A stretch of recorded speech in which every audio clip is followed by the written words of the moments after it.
مصر کے اندر حضرت موسیٰ علیہ السلام نے ایک کبتی کو تھپڑ مار دیا تھا۔ قرآن مجید کے دامن میں یہ واقعہ موجود ہے۔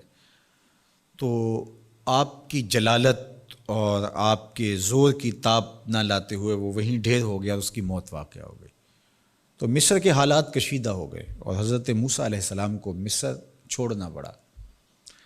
تو وہ شہر مدین کی جانب جا رہے تھے کہ راستے کے اندر ایک کنواں تھا، وہاں کچھ لوگ اپنے جانوروں کو پانی پلا رہے تھے۔ تو حضرت موسیٰ نے دیکھا کہ دو پردہ دار خواتین ہیں، وہ اپنے جانوروں کو ایک سمت لیے کھڑی ہیں۔ سمجھ گئے کہ مردوں کے ہجوم میں آنا نہیں چاہ رہی، ان کا حیا مانے ہے۔ تو آگے بڑھے اور ان کے جانور ہانکے اور ان کو سیراب کیا اور پھر ان کی جانب ہانک دیے۔ وہ واپس گئیں اور اپنے والد بزرگوار سے کہا کہ ایک سالے نوجوان جس کی آنکھوں میں شرم و حیا تھا، اس نے ہمارے ساتھ یہ مہربانی کی۔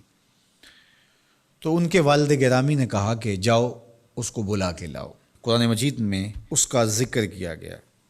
فجاءتہ احداہما تمشی علی استحیاء، ان میں سے ایک خاتون حیا میں سمٹی ہوئی حاضر ہوئی۔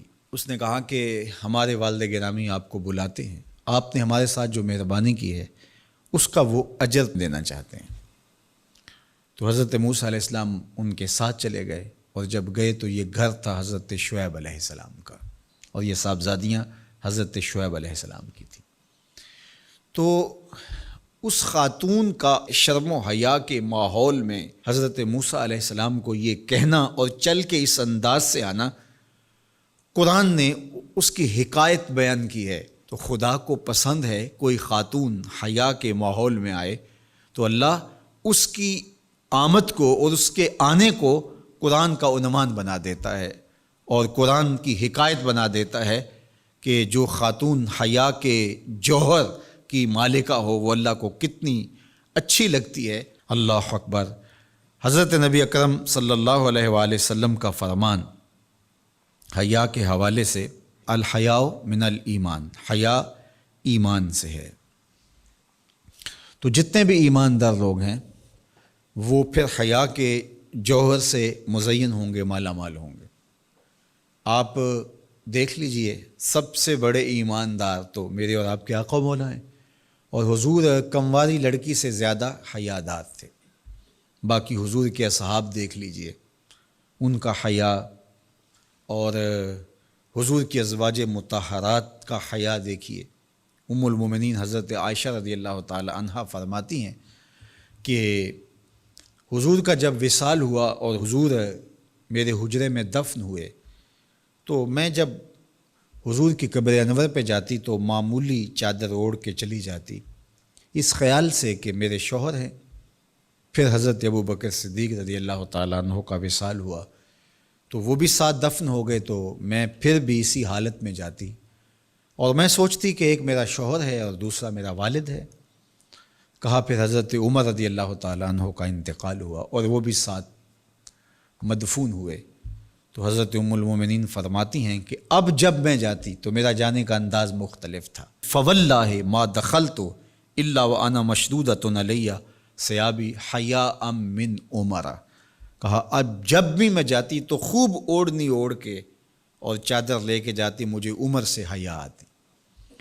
یہ ام المومنین کا انداز زندگی ہے۔ مخدرات اسلام کو اس سے سیکھنا چاہیے۔ جو قبر میں دفن ہیں ان سے بھی یہ حیا کریں، جو مومنوں کی ماں بھی لگتی ہیں۔ اور آج یہ دلائل دیے جائیں کہ پردہ تو جناب دل کا ہوتا ہے، چہرے کا پردہ تو نہیں ہے۔ باقی کسی کو اپنی آنکھ میں شرم پیدا کرنی چاہیے۔ عورت کو کیا ضرورت ہے کہ وہ اپنے آپ کو ڈھانپ کے رکھے؟ اب ام المومنین کا عمل یہ ہے کہ فرماتی ہیں کہ میں اپنے آپ کو خوب سمیٹ کے جاتی حیاء من عمر۔ عمر قبر میں ہیں لیکن ام المومنین فرماتی ہیں مجھے پھر بھی حیا آتی۔ اور حضرت سیدہ طیبہ طاہرہ حضرت فاطمہ الزہرا رضی اللہ تعالی عنہا نے کہا کہ عورت کے لیے بہترین پردہ یہ ہے کہ اس کو کوئی غیر مرد نہ دیکھے اور وہ غیر مرد کو نہ دیکھے۔ تو جب یہ ہمارا دین ہمیں سکھاتا ہے اور حیا کا یہ سبق دیتا ہے، بڑوں سے حیا کرنے کی تلقین کی گئی، اللہ سے حیا کرنے کی، اس کے رسول سے حیا کرنے کی تلقین کی گئی۔ صحابہ فرماتے ہیں بعض اوقات ہم کچھ پوچھنا چاہتے ہوتے تھے اور حضور کے حیا کی وجہ سے ہم ایک عرصہ تک وہ بات نہیں پوچھ پاتے تھے۔